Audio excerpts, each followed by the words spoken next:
मैं एक छोटे से गांव से संबंध रखती थी, जहां शिक्षा ना होने के बराबर थी। लोग अब भी पुराने जमाने में जी रहे थे। परंपराओं के नाम पर यहाँ के लोग अब भी जाहिलपन का सबूत दे रहे थे। और मैं भी ऐसी ही एक पुरानी परंपरा की भेंट चढ़ चुकी थी। मैं सिर्फ 11 साल की थी जब मेरे बाबा ने मुझे लाल रंग का जोड़ा लाकर दिया। कहने लगे, गंगा, इसे पहन ले। मैं अपनी गुड़िया गुड्डे से खेल रही थी। आज मैंने उनकी शादी रचाई थी। सारी सहेलियों को भी मैंने बुलाया था। मैंने कहा, बाबा, ये तो मेरे लिए लाए हो ना, ताकि मैं अपनी गुड़ियों की शादी में पहन सकूं। मैं उस लाल सुंदर जोड़े को अपने साथ लगाए सामने रखे श्रृंगार मेज के पास जाकर देखते हुए कहने लगी। बाबा कहने लगे, अब तो इतनी बड़ी हो गई है, तेरी उम्र नहीं है गुड़िया गुड्डों से खेलने की। बाबा ने मुझे गुस्से से डांट दिया और वो बेड पर रखे मेरे गुड़िया और गुड्डे को पकड़कर कहने लगे, चल अब जोड़ा पहनकर तैयार हो जा, रात को बहुत सारे मेहमान आने वाले हैं। बाबा ये कहकर मेरी गुड़िया और गुड्डा बाहर ले गए। उस वक्त तो मैं उस लाल जोड़े को देखने में ही मगन हो गई थी। बहुत ही खूबसूरत सा जोड़ा था। सोच रही थी आज बाबा को ना जाने क्या हुआ है। पहले तो मुझे कभी त्योहार पर भी इतना खूबसूरत जोड़ा लाकर नहीं दिया था। सिर्फ 4 साल की थी जब मेरी माँ का देहांत हो गया था। मैं अपने बाबा की इकलौती औलाद थी। मेरी माँ बीमार रहने लगी थी। फिर मुझे कुछ याद नहीं, बस थोड़ा सा दिमाग में आता है कि मेरी माँ होती थी और मुझे बहुत प्यार किया करती थी। उसके बाद तो मैं पड़ोसियों के रहमो करम पर ही पली बड़ी थी। और फिर मैंने वो जोड़ा पहन लिया। बाबा ने उसके साथ लाल रंग का परांदा भी लाकर दिया था और लाल रंग की चूड़ियाँ दी थीं। साथ ही लाल रंग की गोटे लगी बड़ी सी चुन्नी भी थी। खूबसूरत सी घुंघरू वाली जूतियाँ भी थीं। मैं सब कुछ पहनकर बड़ी ही प्यारी लग रही थी कि जब पड़ोस की मासी मेरे घर आ गईं। मुझे उस जोड़े में खुश देखकर कहने लगी, गंगा की बच्ची, क्या तेरी अक्ल मारी गई है? इतनी खुश क्यों है? मैंने कहा, मासी देखो तो सही, बाबा मेरे लिए कितना खूबसूरत जोड़ा लाए हैं और देखो इसका परांदा भी मोतियों से भरा हुआ है। वो कहने लगी, हाँ, क्योंकि आज तेरी शादी जो है। ये सुनकर मैं हंसने लगी। मैंने कहा, क्या वाकई आज मेरी शादी है? वैसी वाली ही जैसी मैं अपने गुड्डे गुड़ियों की करती हूँ। मासी कहने लगी, हाँ हाँ, वैसी ही वाली। फिर श्रृंगार मेज के पास मुझे ले जाकर मुझे बिठा दिया। मेरे मुंह पर मेकअप भी कर दिया। मैं अब और भी ज़्यादा प्यारी लगने लगी थी। बस 11 साल की थी, लेकिन थी बड़ी खूबसूरत। बिल्कुल जापानी गुड़िया जैसी लगती थी। मेरी गुलाबी सफ़ेद रंगत, बड़े बड़े ब्राउन बाल, ब्राउन कांच जैसी आंखें। बिना श्रृंगार के भी मैं अपने हुस्न से सामने वाले को हैरान कर देती थी। लेकिन आज तो मुझे ख़ास तौर पर तैयार किया गया था, क्योंकि मेरी शादी जो थी बिल्कुल वैसी ही जैसी मैं अपने गुड्डे गुड़िया की करती थी। जिस उम्र में मैं थी, मुझे बस शादी शब्द ही पता था कि बस शादी होती है, लड़की दुल्हन बनती है, खूब सारे मेहमान उसे पैसे देते हैं, अच्छा खाना खाने को मिलता है और फिर वो विदा होकर अपने गुड्डे के साथ चली जाती है। बस इससे ज़्यादा मुझे और कुछ पता नहीं था। 11 साल की बच्ची और क्या जान सकती है। शाम के बाद ही मेरी बारात भी आ चुकी थी, लेकिन वो बारात सिर्फ कुछ ही लोगों की थी। मैंने अपनी पड़ोस वाली मासी से कहा, मासी, मेरा गुड्डा भी साथ आया है। मासी कहने लगी, चुपचाप बैठ जा, अभी कुछ ही देर में पंडित जी आएंगे और जैसा जैसा वो कहें वैसा वैसा करती जाना। मैंने कहा, अच्छा ठीक है, जैसा पंडित जी कहेंगे मैं वैसा ही करूँगी। और फिर थोड़ी देर में ही पंडित जी भी आ गए थे। वो जैसा जैसा कहते गए मैं वैसा वैसा करती गई थी। जब मैंने दूल्हा के गले में बरमाला डालनी थी तो मेरे हाथ उसके गले तक भी नहीं पहुंच रहे थे। काफ़ी हट्टा कट्टा मजबूत मर्द था। तब मेरे पापा ने ही मुझे गोद में उठाकर उसके गले में बरमाला डलवाई थी। पंडित जी भी हैरान थे और ये सब कुछ देख रहे थे। मेरे बाबा अपनी शर्मिंदगी मिटाने के लिए कहने लगे, पंडित जी, बच्ची है, उसके हाथ दूल्हा के गले तक नहीं पहुंच रहे, इसीलिए गोद में उठाकर बरमाला डलवाई है। आप अपना काम जारी रखें। पंडित जी हैरान थे, ये सब कुछ देख रहे थे। कहने लगे, वैसे आप ये बहुत ही गलत कर रहे हैं। इतनी सी छोटी की बच्ची की शादी कर रहे हैं। कम से कम जब तक ये 18 साल की नहीं हो जाती तब तक इसकी शादी नहीं करनी चाहिए थी। बाबा कहने लगे, मैं बीमार रहने लगा हूँ, मेरी ज़िंदगी का कोई भरोसा नहीं और इसकी माँ भी जिंदा नहीं है। अगर मैं मर गया तो इसका कौन होगा? इसीलिए मैं चाहता हूँ इसे एक मजबूत सहारा मिल जाए तो मैं तसल्ली से मर सकूँगा। फिर बाबा ने थोड़ा गुस्सा दिखाते हुए कहा, पंडित जी, और आप अपने काम से काम रखें। आपको इस काम के लिए पैसे दिए गए हैं, आप अपना काम करें। पंडित जी ने कहा, ठीक है। फिर उन्होंने मेरी शादी संपन्न कराई और फिर बाहर चले गए। कुछ ही देर में मेरी पड़ोस की मासी ने मुझे शादी वाला खाना भी प्लेट भरकर लाकर दिया था। मैंने खूब पेट भरकर खाना खाया था और जब बाहर निकली तो बाहर आदमियों की खूब भीड़ भाड़ थी। पड़ोस की भी कुछ औरतें आई हुई थीं और मुझे हैरत से देखे जा रही थीं। पड़ोस वाली मासी ने मुझे एक आदमी के साथ लाकर बिठा दिया। ये वही आदमी था जिसके गले में मेरे पापा ने गोद में लेकर मुझसे बरमाला डलवाई थी। मुझे तो लग रहा था कि मेरा गुड्डा कोई और होगा। भला इस आदमी से मेरी शादी कैसे हो सकती है? मैं अपने दिमाग में सोचें दौड़ा रही थी कि जैसे मेरे बाबा ने मुझे गोद में उठाकर बरमाला डलवाई थी, ठीक उसी तरह मेरा होने वाला गुड्डा भी मेरी तरह ही छोटा होगा। उसे भी शादी की रस्में पूरी करना नहीं आता होगा और उसके बाबा ने ही उसकी जगह खुद अपने गले में बरमाला पहनी होगी और शादी की सारी रस्में की होंगी।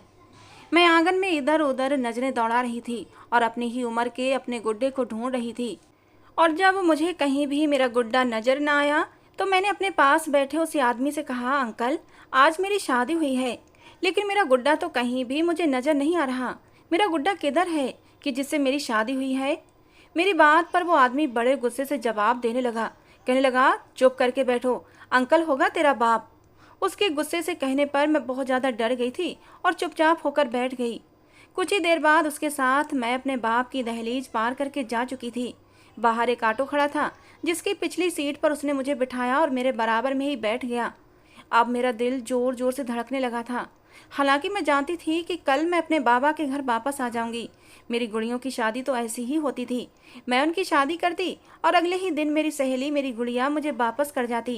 कहती थी अगले हफ्ते फिर शादी करेंगे। मैं खुशी खुशी अपनी गुड़िया अपने पास रख लेती थी। उस आदमी ने मेरे पास बैठते ही मेरा हाथ पकड़ लिया। उसकी पकड़ में न जाने ऐसा किया था कि मुझे उलझन होने लगी थी। मैंने उसकी तरफ देखा, उसकी आंखों में मेरे लिए न जाने किया था कि मेरा पूरा शरीर कांपने लगा था। बड़ी अजीबो गरीब सी मुस्कुराहट उसके चेहरे पर फैली हुई थी। मुझे अब उस आदमी से डर लगने लगा था। मैं छोटी सी थी, लेकिन वो मुझे बड़ी ही बेबाक नज़रों से देख रहा था, जो मेरे शरीर पर मुझे आर पार होती महसूस हो रही थी। मैंने अपना हाथ उससे छुड़वाना चाहा तो उसने और जोर से दबाया, इतनी जोर से कि मैं चिल्लाने लगी। मैंने कहा, मेरा हाथ छोड़ो, मुझे दर्द हो रहा है। कहने लगा, चुप करके बैठी रहो, मेरा जो जी चाहेगा वो करूँगा, समझी? बहुत ही गुस्से वाला आदमी था। मैं सहम कर बैठी रही। कुछ देर बाद वो टैक्सी घर के सामने रुकी थी। उसने टैक्सी ड्राइवर को पैसे दिए और बाहर निकल गया। मुझे भी बाहर निकलने के लिए कहने लगा। टैक्सी अब जा चुकी थी। उसने दरवाजे पर दस्तक दी। दरवाजा खुला तो सामने एक जवान औरत खड़ी थी। उम्र यही कोई 28-30 साल की होगी। बड़ी हैरान हैरान नज़रों से मुझे और उस आदमी को देखने लगी। वो कहने लगा, पीछे हट, तूने क्या मेरा रास्ता रोक रखा है? ये सुनकर वो औरत पीछे हट गई। उसकी रंगत एकदम ही फीकी पड़ी थी। जैसे ही हम अंदर दाखिल हुए तो कहने लगी, सुरेश, तुझे शर्म नहीं आई? तूने इतनी छोटी बच्ची से शादी कर ली, इसकी उम्र तो देख। वो कहने लगा, बस बस बकवास मत कर। वो बोला, और ज़्यादा बोली तो तेरा मुंह तोड़ दूंगा, तेरी चुटिया पकड़कर घसीट के बाहर निकाल दूंगा। मनहूस औरत, आते ही टोक मत लगा मुझे और मेरी घरवाली को। ये सुनना था कि सामने कमरे से एक और औरत निकली थी। सफ़ेद साड़ी पहन रखी थी, सर के बाल भी सफ़ेद थे। मुझे और उस आदमी को देखकर वो उस पर चिल्लाने लगी। कहने लगी, अरे कमबख्त, ये तूने क्या कर दिया? इतनी सी बच्ची से शादी कर ली, तुझे शर्म नहीं आई? वो कहने लगा, बस कर अम्मा, पाप नहीं किया है मैंने, शादी की है क्योंकि मुझे बारिश चाहिए। इस मनहूस औरत ने तो मेरी उम्र को गला देने का सोच रखा है। पिछले 10 साल से पाल रहा हूँ इसे, लेकिन इसने मुझे अभी तक एक भी बच्चा पैदा करके नहीं दिया। मुझे भी अपने बुढ़ापे का सहारा चाहिए। वो औरत कहने लगी, कमबख्त, बुढ़ापे के सहारे के लिए तूने इतनी कम उम्र बच्ची से शादी कर ली? यही बच्ची मिली थी तुझे? खुद को देखा है और उस बच्ची को देख। वो कहने लगा, माँ, इस वक्त मेरा दिमाग खराब ना कर, समझी? चल हट, पीछे हट। उसने अपने हाथ से अपनी माँ को पीछे किया। वो बेचारी गिरते गिरते बची थी। उसकी पहली पत्नी ने फौरन से उस बूढ़ी औरत को पकड़कर सहारा दिया था। दोनों औरतें रोए जा रही थीं। वो आदमी मेरा हाथ पकड़कर मुझे कमरे में ले गया। मैं तो कुछ समझ ही नहीं पा रही थी कि ये सब हो क्या रहा है। कमरे का दरवाज़ा उसने बंद किया तो मैं बिल्कुल डरी सहमी खड़ी थी। कहने लगा, जाकर बेड पर बैठ जा। एक तो इन दोनों औरतों ने मेरा सारा मूड ख़राब करके रख दिया है। मैं बेड पर जाकर बैठ गई, लेकिन मुझे अजीब सा डर महसूस हो रहा था। एक अनजाना सा खौफ था जो मुझे घेरे हुए था। वो मेरे पास आकर कहने लगा, देख, उन दोनों औरतों ने मेरा दिमाग वैसे ही गर्म करके रख दिया है, इसलिए मुझे ज़्यादा नखरे मत दिखाना। जो कुछ मैं करूं, मेरा हाथ रोकने की या रोने चिल्लाने की कोशिश मत करना, वरना बहुत पछताएगी। उन दोनों औरतों का गुस्सा मैं तुझ पर निकाल दूंगा, समझी?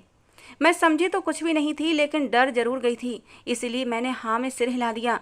लेकिन मेरे होश तो उस समय उड़े जब वो मेरे पास आकर बैठ गया और अपने हाथों से मेरा चेहरा थाम कर कहने लगा, इतनी सी उम्र में क्या हुस्न पाया है तूने। तुझे देखते ही मेरे तो सारे जज्बात आबोताब से जाग गए हैं। कमबख्त इतना हुस्न लाई कहाँ से है तू। उस आदमी की पकड़ बड़ी मजबूत थी। मेरे चेहरे पर उसने अपनी उंगलियां फेरना शुरू कर दी।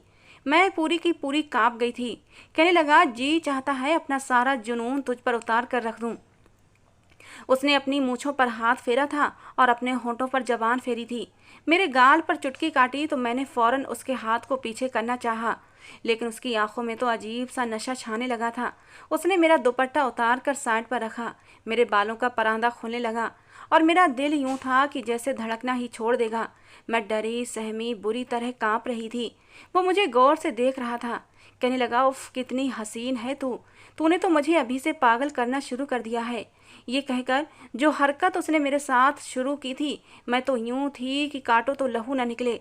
मैं चिल्लाने लगी, बचाओ बचाओ कहने लगी। वो गुस्से से गुर्राकर कहने लगा, चुप कर वरना तेरा गला दबा दूंगा। उसने अपने हाथ मेरे गले पर रखकर जरा सा दबाया था कि तभी कमरे का दरवाजा धड़ धड़ होने लगा। उसने मुझे फौरन से छोड़ दिया। कहने लगा, एक तो इन दोनों औरतों को चैन नहीं है, अभी इन्हें सीधा करके आता हूँ। जैसे ही उसने दरवाजा खोला, सामने बही बूढ़ी औरत खड़ी थी। वो बहुत गुस्से में थी। उसने एक थप्पड़ सुरेश के मुंह पर मारा। कहने लगी, पागल इंसान, क्या जानवर है तू।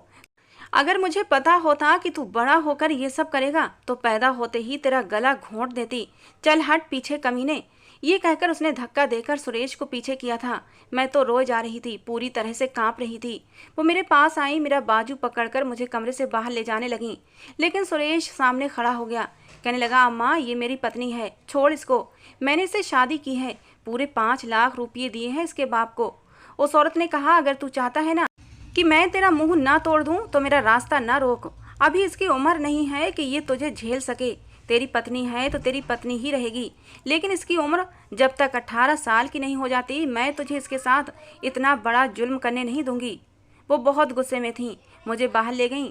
सामने वो दूसरी औरत भी मौजूद थी, वो भी रो जा रही थी। मैंने उसी बूढ़ी औरत के साथ उसके कमरे में चली गई। उसने दरवाज़ा भी बंद कर लिया और कुंडी भी लगा दी। कहने लगी, कमबख्त ने इतना बड़ा जुल्म कर दिया कि मैं तो तेरे सामने शर्मिंदा होकर रह गई हूँ। इतनी सी हो तुम्हारे बाप को शर्म नहीं आई इतना बड़ा जुल्म करते हुए। मैं हिचकियों से सिसकियाँ ले लेकर रो रही थी। मुझे क्या पता था शादी क्या होती है। मुझे क्या पता था ये सब क्या था जो सुरेश ने अभी कुछ देर पहले मेरे साथ करने की कोशिश की थी। मैं तो कुछ भी समझ ही नहीं पा रही थी। मुझे सुरेश नाम से डर आने लगा था। मैंने कहा, अम्मा जी मुझे बहुत डर लग रहा है। वो अंकल दोबारा तो मुझे अपने कमरे में लेकर नहीं जाएगा ना। वो कहने लगी, नहीं, जब तक मैं जिंदा हूँ तेरे साथ कोई भी जुल्म नहीं होने दूंगी। उन्होंने मुझे अपने साथ लगाया। कहने लगी, देखो तो कैसे बुरे तरीके से कांप रही है, पूरा शरीर बर्फ की तरह ठंडा हो रहा है। मेरी बच्ची, तुझे चिंता करने की कोई ज़रूरत नहीं है। जब तक मैं जिंदा हूँ तू बेफिक्र रहे, वो तुझे हाथ भी नहीं लगाएगा। चल अब सो जा। माँ की आगोश क्या होती है मैंने उस औरत के साथ लगकर महसूस किया था। रोते रोते ना जाने कब मेरी आंख लगी थी। सुबह मेरी आंख शोर शराबे से खुली थी। मैं एकदम उठकर बैठ गई। कमरे के बाहर से सुरेश के लड़ने झगड़ने की आवाज़ें आ रही थीं। मेरी सास उस पर चिल्ला रही थी। मैं तो डर कर बिल्कुल बेड के कोने से जा लगी थी। कुछ देर बाद वो औरत अंदर आई। मुझे डरा हुआ देखकर कहने लगी, चिंता मत कर, मैंने उसे समझा दिया है, अब नहीं आएगा तेरे पास। अब यूं ही समय गुजरने लगा था। पता नहीं अम्मा जी ने सुरेश को क्या समझाया था कि अब वो मेरे पास नहीं आता था। हाँ, उसकी नज़रों से मुझे अब भी डर लगता था। जब भी वो घर में होता मैं उसे छोड़कर अम्मा जी के कमरे में बैठ जाती थी और अंदर से कुंडी भी लगा लेती। अम्मा जी बहुत ही अच्छी थीं और सुरेश की पत्नी सुनीता भी बहुत ही अच्छी औरत थी। वो भी मेरा बहुत ख्याल रखती थी। एक दिन सुरेश की पत्नी सुनीता मुझसे पूछने लगी कि तुम कितना पढ़ी लिखी हो। मैंने कहा, मैंने तो कभी स्कूल की शक्ल तक नहीं देखी। बाबा ने कभी पढ़ने के लिए स्कूल में एडमिशन कराया ही नहीं। वो कहने लगी, मैंने 10 क्लासें पढ़ी हैं, फिर उसी ने मुझे पढ़ाना शुरू किया था। 6 महीने में ही उसने मुझे इतना सिखा दिया कि मुझे इंग्लिश और हिंदी पढ़नी लिखनी आ गई थी। मैं छोटे छोटे शब्द अब खुद ही पढ़ और लिख लेती थी। मुझे एक पास के ही स्कूल में उसने दाखिला भी करवा दिया। मैं अपनी क्लास में सबसे बड़ी थी। 12 साल की उम्र में मैं दूसरी क्लास में पढ़ती थी। पूरा दिन मैं अपनी सास और अपनी सौतन के साथ बड़ी खुशी खुशी रहती थी। रात को जैसे ही सुरेश के आने का समय होता मैं डर के मारे अपनी सास के कमरे में छुपकर बैठ जाती। मैं अब 14 साल की हो चुकी थी। इसी दौरान मेरी दोस्ती अपने स्कूल के एक लड़के से हो गई। उसका नाम सागर था। पढ़ाई में वो मेरी बहुत मदद किया करता था। उसकी उम्र 16 साल थी। 10वीं क्लास में पढ़ता था और मैं तीसरी क्लास में। कहने लगा, मैं तुम्हारे ही मोहल्ले में रहता हूँ, तुम सुरेश की दूसरी पत्नी हो ना? मैंने नजरें चुराते हुए हाँ में सिर हिला दिया था। काफ़ी अच्छा लड़का था, मेरा ख्याल भी बहुत रखता था। स्कूल में अगर कोई भी बच्चा मुझे चिढ़ाता कि तुम इतनी बड़ी होकर सिर्फ तीसरी क्लास में हो, तो वो मेरी ढाल बनकर मेरे सामने आकर खड़ा हो जाता, क्योंकि मैं बहुत ही डरपोक टाइप की लड़की थी और बहुत जल्दी डर जाया करती थी। एक बार मैं स्कूल से घर वापस आई तो मेरी सौतन बहुत रो रही थी। मेरी सास उसे चुप करवा रही थी। मैंने भी पूछा, दीदी क्या हुआ है? मेरी सास ने कहा कि इसके बाप का देहांत हो गया है। ये सुनकर मुझे भी बड़ा दुख हुआ था। मैंने उसके आंसू पोंछे, उसे पानी पिलाया। वो अब भी रो जा रही थी। मेरी सास कहने लगी कि मैं इसे लेकर इसके मायके जा रही हूँ, इसे वहीं छोड़ आऊंगी, वहाँ मुझे कुछ घंटे लग जाएंगे। सुरेश भी हम लोगों के साथ ही जा रहा है। चिंता मत करना, खाना बना रखा है, तुम खाकर सो जाना। मैंने कहा ठीक है। मेरी सास और सुनीता दीदी घर से जा चुकी थीं। मैंने दरवाज़ा बंद किया, खाना खाया और सो गई। लेकिन कुछ ही देर बाद ही घर का दरवाज़ा बुरी तरह से खटका था। मुझे लगा शायद मेरी सास वापस आ गई हैं, इसलिए मैंने बिना पूछे ही दरवाज़ा खोल दिया। लेकिन सामने सुरेश को देखकर तो मैं सांस लेना ही भूल गई थी। मैं डर के मारे पीछे हट गई। उसने अंदर दाखिल होते ही दरवाज़ा बंद करके कुंडी लगाई थी। फौरन से मैं कमरे की तरफ भागी थी ताकि अंदर जाकर कुंडी लगाकर दरवाज़ा बंद कर लूँ। लेकिन अगले ही पल उसने मेरा बाजू पकड़ लिया। कहने लगा, देखता हूँ आज तुझे मुझसे कौन बचाता है। अच्छा हुआ उस कमबख्त का बाप मर गया और मेरी माँ ने भी तेरा पीछा छोड़ दिया। मैंने कहा, मुझे छोड़ दो, मुझे तुमसे डर लगता है। कहने लगा, बकवास बंद कर अपनी। वो मुझे घसीटता हुआ अपने कमरे में ले गया और दरवाजे की कुंडी भी लगा ली। मुझे बेड पर जोर से पटका था। कहने लगा, तू मेरी घरवाली है समझी? मेरी माँ तो बुढ़ापे में सठिया गई है, जो तुझे मुझसे दूर करके पाप कमा रही है। लेकिन आज मैं देखता हूँ तुझे मुझसे कौन बचाएगा। ये कहकर उसने सबसे पहले मेरे मुंह पर पट्टी बांधी थी। कहने लगा, बहुत चीखना चिल्लाना आता है तुझे, अब तेरी आवाज़ नहीं निकलेगी। और फिर वो मेरे ऊपर हावी हो चुका था। उसने मेरे साथ सारी हदें पार कर दी थीं। मैं दर्द से तड़प रही थी, लेकिन उस जानवर इंसान के सीने में दिल ही नहीं था जो मेरी तकलीफ़ को समझ पाता। मैं उसके सामने बिल्कुल कमज़ोर सी लड़की थी, उसकी हैवानियत का शिकार बन चुकी थी। मुझे लगा जैसे मुझ पर मौत आकर गुजर गई हो। मेरे आंसू निकल कर तकिए में समा रहे थे। वो अपनी हवस पूरी करके मेरे मुंह से पट्टी खोल चुका था। तभी मेरा सांस बाहर हुआ था। बेड पर बिछी चादर लाल हो चुकी थी और ये देखकर वो घटिया इंसान बड़ा खुश था। फिर नहाने के लिए वॉशरूम में चला गया। मेरी तबीयत बहुत ज़्यादा ख़राब हो रही थी कि तभी बाहर का दरवाज़ा खटका था। वो वॉशरूम से नहाकर बाहर निकला तो मुझे देखकर हंस रहा था। मैंने नफरत से अपना मुंह मोड़ लिया। मुझे उस आदमी से घिन महसूस हो रही थी। उसने मेरे साथ इतना बड़ा जुल्म कर दिया था। कुछ ही देर बाद मुझे बाहर से शोर की आवाज़ें आने लगी थीं। भागती हुई मेरी सास मेरे कमरे में आई थीं। मुझे और बेड को देखकर उनकी रंगत सफ़ेद हुई थी। उन्होंने अपने सीने पर हाथ मारा और एक चीख उनके मुंह से निकल गई थी। फिर वो मेरे पास आ गईं और रोने लगीं। मुझे अपने साथ लगाए सुरेश को कोसने लगीं कि मुझे नहीं पता था ये कमीना मेरे पीछे से यहाँ आ जाएगा। अगर पता होता तो तुझे भी अपने साथ ले जाती। वो मुझसे माफ़ी मांगने लगी कि मैं तुझे उसके जुल्म से बचा ना सकी। उसके बाद मेरी सास मेरा बहुत ख्याल रखती थी। कुछ दिन तो मैं स्कूल भी नहीं जा सकी थी, बिस्तर पर पड़ी रहती थी। मेरी सौतन जब वापस आई तो वो भी सुरेश को बुरा भला कहने लगी कि तू इंसान नहीं जानवर है। वो आदमी वाकई औरतों का भूखा था, कम से लड़कियों को देखकर पागल हो जाता था। अब सुनीता दीदी और मेरी सास मुझे हल्दी वाला दूध पिलाने लगी थीं। कुछ दिन बाद मेरी तबीयत थोड़ी ठीक हुई थी और मैं फिर से स्कूल जाने लगी थी, लेकिन अब चुप चुप सी रहती थी। सागर मुझसे बहुत सी बातें करता था। उस दिन मेरे लिए गुड़िया भी लेकर आया था। कहने लगा, तुम्हें बहुत पसंद है ना, मैं तुम्हारे लिए खरीद कर लाया हूँ। मेरे पापा मुझे जो जेब खर्चा देते हैं उसे जमा कर करके मैंने तुम्हारे लिए ये प्यारी सी गुड़िया खरीदी है। देखो गंगा, ये बिल्कुल तुम्हारी तरह बड़ी ही खूबसूरत है। मैंने वो गुड़िया उससे नहीं ली, बल्कि अपने आंसू पोंछने लगी। मेरे आंसू देखकर सागर परेशान हुआ था। मेरे पास बैठ गया, मेरे आंसू पोंछने लगा और बोला, क्या हुआ है गंगा? मैंने कहा, मुझे अब उस गुड़िया की ज़रूरत नहीं रही। कहने लगा, क्यों? मैंने कहा, अब मैं बड़ी हो गई हूँ ना, इसलिए। वो कहने लगा, कैसे बड़ी हो गई हो? वैसी ही तो हो। मैंने ये तुम्हारे लिए ख़रीदी है, इसे रख लो। लेकिन मैं फूट फूट कर रोने लगी। इससे पहले वो मुझसे कोई और सवाल करता, मेरी गर्दन पर नाखूनों की खरोंचें देखकर सागर एकदम पीछे हटा था। मेरे रोने की बजाय शायद अब वो जान चुका था। उसे ये तो पता ही था कि मैं सुरेश की पत्नी हूँ, इसलिए अब उसे मुझसे कुछ भी पूछने की ज़रूरत नहीं पड़ी थी। वो गुड़िया उसके हाथ से छूटकर ज़मीन पर गिर चुकी थी। फिर वो मेरे पास आया, मेरे सर पर हाथ रखकर मुझे चुप करवाने लगा। मैंने उसकी तरफ देखा तो उसकी आंखों में भी आंसू थे, लेकिन कुछ कह नहीं रहा था। 1 महीने बाद ही मेरी तबीयत खराब होने लगी थी। मेरी सास जब मुझे डॉक्टर के पास लेकर गई तो जो खबर डॉक्टर ने सुनाई वो सुनकर मेरी सास अपना सर पीटने लगी, क्योंकि मैं सिर्फ 14 साल की उम्र में प्रेग्नेंट हो चुकी थी। मुझे किसी बात की कोई समझ न थी। कुछ भी खाना मुझसे हजम नहीं होता था। जो भी खाती उल्टियाँ हो जाती, और उल्टियों के बाद मुझे ऐसा लगता कि मैं मर जाऊंगी। मेरी सास और सुनीता दीदी मुझे संभालने लगी थीं। सुरेश को जब इस बात की खबर मिली तो वो भी खुशी से झूमने लगा था। कहने लगा, अब मेरा बेटा पैदा होगा, वो मेरा वारिस बनेगा। वो भी अब मेरा ख्याल रखता था, मुझे फल लाकर देता तो कभी जूस लाकर देता।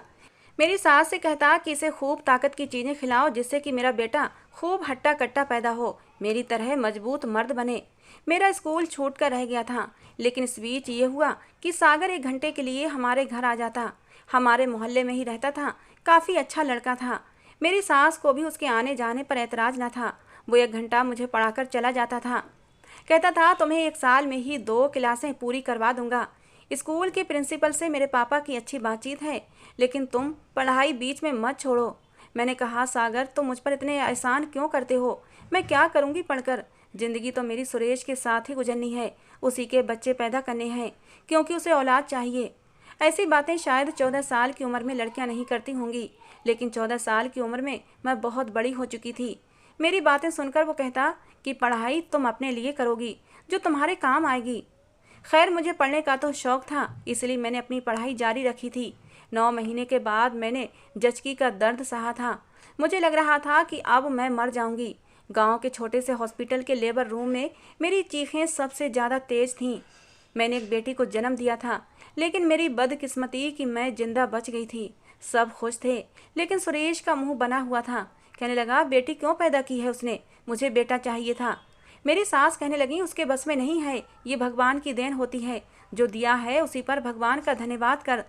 तू कम से कम औलाद वाला तो हो गया। कहने लगा, बेटी नहीं चाहिए मुझे, उसे तू पाल या फिर सुनीता को बोल, उसकी परवरिश करेगी। मैं तो खुद भी इस काबिल न थी कि छोटी सी बच्ची को संभाल सकती। सुनीता दीदी ने ही उस बच्ची को पाला था, और सुनीता दीदी तो ऐसे खुश थी कि उन्हें की बेटी पैदा हुई हो। बेटी पैदा हुए 2 ही महीने गुजरे थे कि सुरेश पर फिर से भूत सवार हो गया। इस बार उसने मेरी सास और सुनीता दीदी को धक्का देकर कमरे में बंद कर दिया और मुझे खींचकर अपने कमरे में ले गया। कहने लगा, जब तक बेटा पैदा नहीं होगा मुझे सुकून नहीं मिलेगा, और वो मुझे इसी से पैदा हो सकता है। मैं रोती रही, चीखती चिल्लाती रही। मैं जिस दर्द से गुजरी थी, मैं दोबारा बच्चा पैदा करना नहीं चाहती थी। कम उम्र में जो दर्द, जो तकलीफ मैंने सहा था, मेरा जी चाहता था कि खुदकुशी करके खुद को ख़त्म कर लूं। कुछ ही महीने गुजरे थे कि मैं फिर से उम्मीद से हो गई थी। इस बार मैंने सारा समय रो रो कर गुजारा था। डॉक्टर कहने लगी, इस लड़की में इतनी ताकत नहीं है कि ये साल साल भर बाद बच्चे पैदा कर सके। पहले बच्चे पर ही बड़ी मुश्किल से हमने इसकी जान बचाई थी। लेकिन कुछ इंसान सुरेश जैसे जानवर भी होते हैं, जो जाहिर में तो इंसान होते हैं, लेकिन अंदर से पूरे हैवान होते हैं, दरिंदे होते हैं। उन्हें फ़र्क ही नहीं पड़ता कि लड़की की उम्र कितनी है और उसके साथ रिश्ता कब बनाना चाहिए, उसके साथ कैसा व्यवहार करना चाहिए। बहुत सी लड़कियों की शायद 16-17 साल की उम्र में शादी हो जाती होगी, लेकिन पति उनके साथ ऐसा व्यवहार नहीं करते होंगे जैसा सुरेश मेरे साथ करता था। नरमी और प्यार का व्यवहार क्या होता है उसे पता ही नहीं था। दूसरी बार भी मैंने बेटी को ही जन्म दिया था। दूसरी बेटी की पैदाइश के बाद डॉक्टर ने साफ मना कर दिया कि अब ये बच्चे पैदा नहीं कर सकती, वरना या तो बच्चा बचेगा या फिर ये लड़की बचेगी। मेरी सास ने लेडी डॉक्टर से कहा कि आप इसका ऑपरेशन करके बच्चेदानी ही बंद कर दें। इस लड़की की जान को कुछ भी नहीं होना चाहिए। मुझे मेरी सास के रूप में भगवान ने मुझे मेरी माँ दे दी थी। सुरेश तो दूसरी बेटी को देखकर भी आग बबूला हो गया था। कहने लगा, मुझे क्या फ़ायदा हुआ इस लड़की से शादी करने का? इसने तो मुझे एक बेटा तक ना दिया। ये लड़की तो मेरे काबिल ही नहीं रही। उन्हीं दिनों मुझे मालूम हुआ कि वो किसी तीसरी औरत के चक्कर में था और उसे शादी भी कर चुका था, इसलिए उसने अपना एक अलग घर भी ले लिया था। वो औरत काफ़ी तेज तर्रार थी। सुरेश अब कम ही घर आता था। मेरी दोनों बेटियां सुनीता दीदी ही पाल रही थीं। मैं अब सुकून से हो चुकी थी कि मेरी जान उस सुरेश नाम के दरिंदे से छूट चुकी थी। मैंने दोबारा से स्कूल में दाखिला ले लिया था। मैंने 20 साल की उम्र में 10वीं क्लास पास की थी और 24 साल की उम्र तक मैंने 14 क्लासें पढ़ ली थीं। पूरे गांव में मेरी पहली पोजीशन आई थी, इसलिए मुझे सरकार की तरफ से 5 लाख का इनाम भी मिला था। उन 5 लाख की रकम से मैंने कुछ मशीनें खरीदी और घर में ही एक सिलाई सेंटर भी बना लिया, क्योंकि मेरी सौतन सुनीता दीदी बहुत अच्छी सिलाई जानती थीं। कई औरतों को सिलाई पर भी लगा दिया। मेरी बेटियां भी अच्छे स्कूल में पढ़ने लगी थीं। लेकिन मुझे दीदी कहती थीं, माँ तो वो मेरी सौतन सुनीता दीदी को ही कहती थीं। जो कपड़े हम बनाते वो सागर शहर के एक दुकानदार को देकर आता, जिसकी अच्छी इनकम हमें आने लगी थी। एक बार सागर मुझसे कहने लगा कि तुम सुरेश से तलाक ले लो। मैंने हैरत से उसे देखा। मैंने कहा, क्यों? कहने लगा, इसलिए कि तुम्हें भी जीने का हक है। मैंने कहा, तलाक लेकर मैं कहाँ जाऊंगी और कौन मुझसे शादी करेगा? 2 बेटियां हैं मेरी और मुझे आगे औलाद भी नहीं हो सकती। अच्छा है उसी के नाम पर बैठी रहूं और जिंदगी गुजार दूं। कहने लगा, मैं करूंगा तुमसे शादी। उसकी बात कुछ ऐसी थी कि मैंने अचानक ही उसकी तरफ देखा था। मैंने कहा, तुम मेरे बारे में सब कुछ जानते हो सागर, तुम अपनी ज़िंदगी क्यों बर्बाद करना चाहते हो? मैं अपनी ज़िंदगी से खुश हूँ। मुझे किसी मर्द की ज़रूरत नहीं है। मैं अच्छा कमा रही हूँ, घर चल रहा है। मेरी माँ के रूप में मेरी सास मौजूद है, बड़ी बहन के रूप में सुनीता दीदी हैं, मेरी बेटियाँ हैं। मुझे किसी चीज़ की कमी नहीं है। वो कहने लगा, लेकिन मैं खुश नहीं हूँ। मैंने बचपन से एक लड़की से मोहब्बत की और वो तुम हो। मुझे कोई फ़र्क नहीं पड़ता कि तुम्हारी पहले से 2 बेटियाँ हैं। मुझे इस बात से भी कोई फ़र्क नहीं पड़ता कि आगे तुम मुझे कोई औलाद नहीं दे सकती हो, और ना ही मैं कभी इस बात का ताना दूंगा। फिर कहने लगा, मर्द सिर्फ सुरेश जैसे ही नहीं होते, तुम मुझे एक बार आजमाने की कोशिश करो। ये बात मैंने अपनी सास और सुनीता दीदी के सामने रख दी। मेरी सास कहने लगी कि सुरेश तो यहाँ पर अब आता ही नहीं है। तुम जवान हो, तुम्हारी अभी उम्र ही कितनी है? 25 साल ही तुम्हारी उम्र हो पाई है। क्यों अपनी ज़िंदगी बर्बाद करना चाहती हो? अगर वो लड़का वाकई तुमसे सच्चा प्यार करता है तो सुरेश से कहकर तलाक मैं दिलवा दूंगी। उसे बेटा चाहिए था जो उसे उसकी तीसरी पत्नी से मिल चुका है। मेरी सास ने सुरेश से मुझे तलाक दिलवा दी और फिर मेरी शादी सागर के साथ करवा दी। मैं चाहती थी मैं अपनी बेटियों को भी अपने साथ ले जाऊं, लेकिन सुनीता दीदी रोने लगी। मेरे सामने हाथ जोड़कर विनती करने लगी कि मुझे भी तो जीने का सहारा चाहिए। मैंने कभी ये समझा ही नहीं कि ये दोनों बेटियां तुम्हारी हैं। मैंने इन्हें हमेशा अपनी बेटियों की तरह समझा है और ये भी मुझे अपनी सगी माँ समझती हैं। मैंने सुनीता दीदी को ही अपनी दोनों बेटियां दे दी थीं। सागर बहुत अच्छा इंसान था, मुझसे बहुत मोहब्बत करता था, मेरा ख्याल भी रखता था। उसके माँ बाप ने शुरू में तो मुझसे ठीक तरह से बातचीत भी नहीं की, क्योंकि वो लोग इस शादी से खुश नहीं थे। लेकिन मैंने जी जान से उनकी सेवा की थी। अब वो भी मुझसे प्यार करने लगे। हैरत मुझे उस समय हुई जब 2 साल बाद मैं उम्मीद से हुई थी। मैं तो सोच भी नहीं सकती थी कि ये कैसे हो गया। डॉक्टर कहने लगी, कभी कभी ऐसा हो जाता है कि बच्चेदानी का मुंह बंद होने के बाद भी औरत कंसीव कर जाती है। इस बार मैंने बेटे को जन्म दिया था। शायद ये सागर की मोहब्बत और वफा का फल था जो भगवान ने उसे दिया था। आज मैं अपने परिवार के साथ एक खुशहाल जिंदगी जी रही हूँ। मेरी आप लोगों से हाथ जोड़कर विनती है कि अपनी छोटी और कम उम्र बच्चियों पर जुल्म ना करें। उन्हें कभी भी छोटी सी उम्र में शादी जैसे बंधन में ना बांधें। दोस्तों, इस कहानी को लेकर आपकी क्या राय है ज़रूर बताना। कहानी पसंद आई हो तो प्लीज़ लाइक करना। रोज़ एक नई कहानी सुनने के लिए हमारे चैनल को भी सब्सक्राइब करना। कहानी को पूरा अंत तक सुनने के लिए आप लोगों का बहुत बहुत धन्यवाद। मिलते हैं दोस्तों अगली किसी नई कहानी के साथ।